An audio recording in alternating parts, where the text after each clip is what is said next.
Oppo A74 5G saat ini adalah ponsel 5G termurah di Indonesia sampai video ini dibuat. Tapi masalahnya sampai saat ini tuh pemerintah belum ngeluarin regulasi mana ponsel 5G di Indonesia.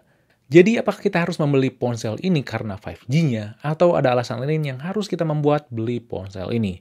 Oke, di sini Fadil langsung aja kita review.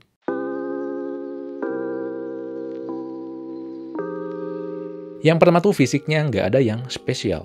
Masalah penampilan Oppo A74 5G ini tuh nggak ada yang spesial. Nggak ada tulisan yang gede di bagian belakang, nggak ada warna atau sentuhan yang aneh. Tapi disitulah yang menarik. Penampilan yang clean dan nggak neko-neko buat ponsel ini tuh menarik. Tentunya ya, kecuali tulisan 48 megapiksel AI cam ini. Gak tahu kenapa sih vendor-vendor tuh kekeh ya nulis AI, terus tuh ultra dan sebagainya gitu. Kalau secara penggunaan sebenarnya tuh nyaman ya, gripnya oke. Nggak terlalu berat dan nggak terlalu ringan, cukup solid untuk ukuran ponsel berbahan plastik. Yang saya nggak suka di sini bagian belakangnya tuh gampang banget ninggalin sidik jari. Untungnya sih kobatin ya di bagian frame yang dibuat matte sehingga gripnya tuh tambah lebih enak. Nah selanjutnya tuh layar bukan AMOLED.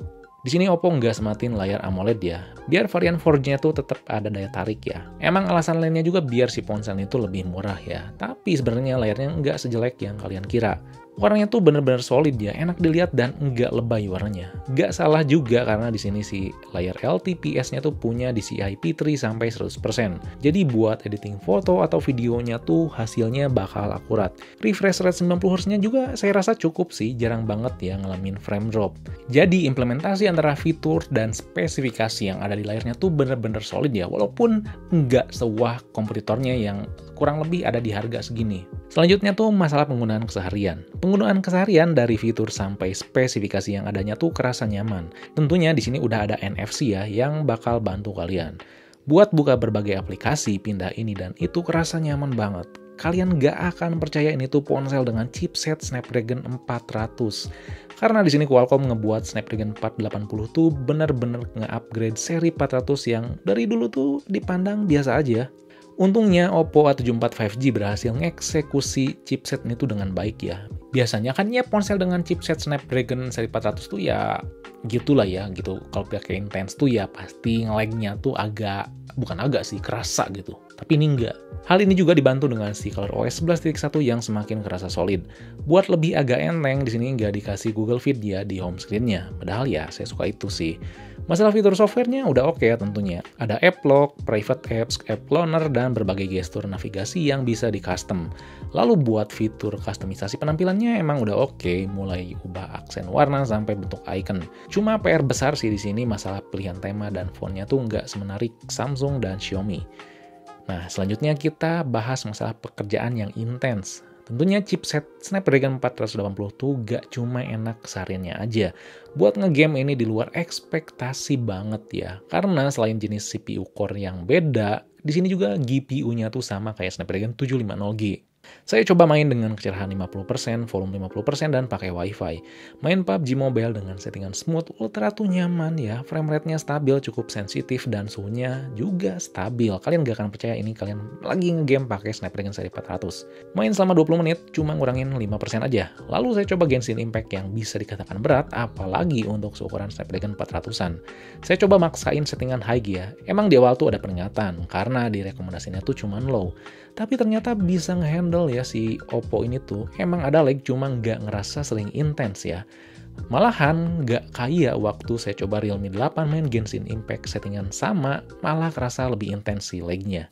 Saya main 20 menit, baterainya nurun 5% juga. Masalah suhunya emang pasti dikatakan meningkat ya saat main game atau pekerjaan intens. Cuma nggak kerasa parah. Sebuah pengalaman ngegame yang di luar ekspektasi yang buat saya mikir ini tuh chipset kentang yang ke-upgrade. Tentunya dapat saya katakan juga baterainya ini tuh awet banget ya. Kalian gak usah khawatir masalah baterai dari pagi sampai malam pakai ponsel ini ya. Karena pasti nyisa. Yang saya gak suka tentunya masalah pengisian daya. Dari 10% sampai 92% saya butuh waktu 2,5 jam. Ya emang wajar sih dengan ukuran baterai yang gede dan pengisian dayanya 18 watt. Tapi ya mengingat saya tuh sering dan emang di harga segini tuh kompetitornya rata-rata 30 watt, jadi ya ngerasa lambat sih pas ngecas ponsel ini. Jadi kalau misalkan kalian pengen pergi jauh, pengen pergi lama, usahain kalian udah ngisi baterainya 3 jam sebelum kalian berangkat.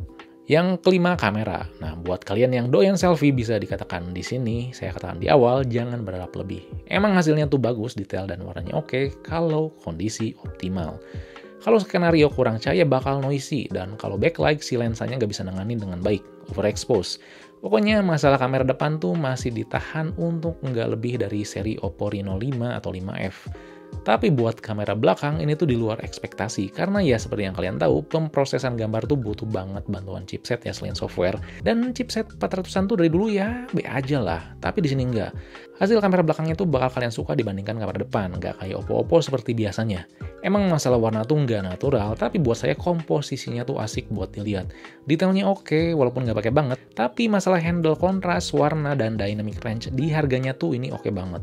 Yang paling saya suka ketika dia handle pencahayaan, kayak gambar ini tuh lagi panas banget ya, terik matahari kerasa gitu, dan backlight tentunya.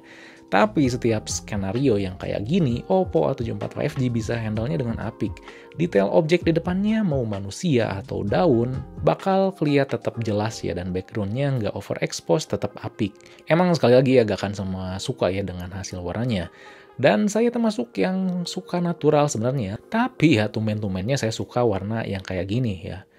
Kalau kondisi low light udah cukup bagus, tapi nggak sewah kondisi optimal tentunya.